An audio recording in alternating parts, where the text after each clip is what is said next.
टुनटुन ने चिड़िया अपने देवर और देवरानी के साथ रहा करती थी। कालू कौवा एक बड़ी कंपनी में काम करता था। टुनटुन चिड़िया की शादी हुए 5 साल गुजर जाते हैं, लेकिन उसकी एक भी संतान नहीं हुई थी। इसीलिए कालू कौवा उस पर बहुत ही ज्यादा गुस्सा करता था। और फिर एक दिन की बात है, कालू कौवा का दोस्त उसको मजाक उड़ाते हुए कहता है, अरे कालो भाई, तुम अपने बाप बनने की खुशी कब दे रहे हो? मैं 5 साल से इंतजार कर रहा हूँ, तुम्हारी किस्मत ही फूटी है भाई। और फिर अपने दोस्त की ऐसी बातें सुनकर काला कौवा बहुत ही शर्मिंदा हो जाता है। और फिर काला कौवा को बहुत ही ज्यादा गुस्सा आ जाता है, इसीलिए वह शराब पीता है और फिर शराब पीकर अपने घर आता है। क्या हुआ जी, आप शराब पीकर घर आए? कब से आपने शराब पीना स्टार्ट कर दिया? भला ये शराब तो हमारे कुल में आग लगा देगी। चल हट कुलक्षणी यहाँ से, मैं मेरे पैसे की पी रहा हूँ, तुम्हारे पैसे की नहीं पी रहा हूँ कुलक्षणी।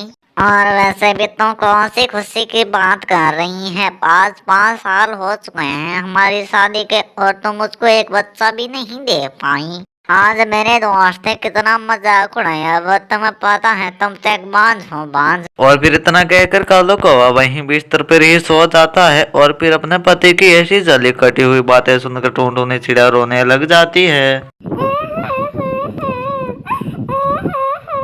उसके रोने की आवाज सुनकर उसकी देवरानी वहां पर आती है और फिर वह कहती है, क्या हुआ दीदी भैया, आज आप पर इतना गुस्सा क्यों कर रहे थे?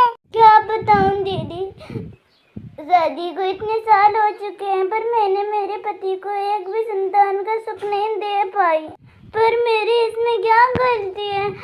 भगवान पता नहीं मुझे क्यों रूठे हुए, मैं क्या करूं, मेरे हाथ में थोड़ी ना है। अरे टुनटुन भाभी, आप क्यों रो रहे हैं? देवी माँ ने चाहा तो आपको संतान जरूर होगी। तुम्हें पता है पिंकी, आज से ना शराब पीने की आदत भी लग चुकी है। और फिर इस तरह से काफी समय बीत जाता है। और फिर एक दिन की बात है, पिंकी चिड़िया उसके पास आती है और फिर टुनटुन चिड़िया को खुशखबरी देते हुए कहती है, भाभी मैं माँ बनने वाली हूँ। अरे वाह, अब तो तुम्हारे आंगन में ना किलकारी गूंजेगी। तो रुक, मैं तेरा भी मुंह मीठा करवाती हूँ। टुनटुन चिड़िया बहुत ही ज्यादा खुश थी। और फिर रात में जब कालो कौवा घर आता है तब टुनटुन चिड़िया उससे कहने लग जाती है, सुनो जी, इस आंगन में भी अब किलकारी गूंजने वाली है। अरे तुमने क्या कहा? एक बार फिर से तो कहना, क्या मैं बाप बनने वाला हूँ? अरे मेरी पूरी बात तो सुनिए, मैं नहीं पिंकी माँ बनने वाली है।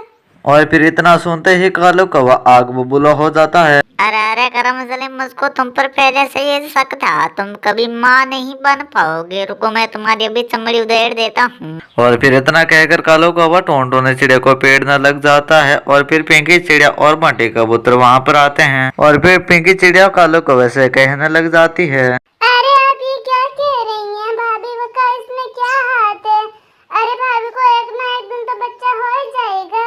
पर घर में शोर मचाने से क्या बच्चा थोड़ा जल्दी हो जाता है? भाभी आप चलिए यहाँ से। अरे भाभी मेरी बात तो मानिए, आप माँ देवी की सेवा करने चालू कर दीजिए, वे जरूर आपको संतान देगी।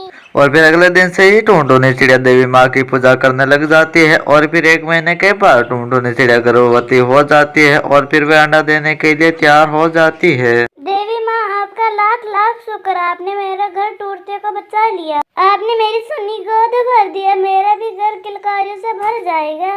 बच्चे को देखकर कालो कौवा भी बहुत ही ज्यादा खुश हो जाता है। और फिर वह शराब पीना छोड़ देता है और फिर वह अपने बच्चे के साथ खुशी खुशी रहने लग जाते हैं। वीडियो पसंद आया है तो इसको लाइक करें और अपने दोस्तों के पास शेयर करें। और मेरे चैनल पर नए हैं तो चैनल को सब्सक्राइब करना मत भूलना।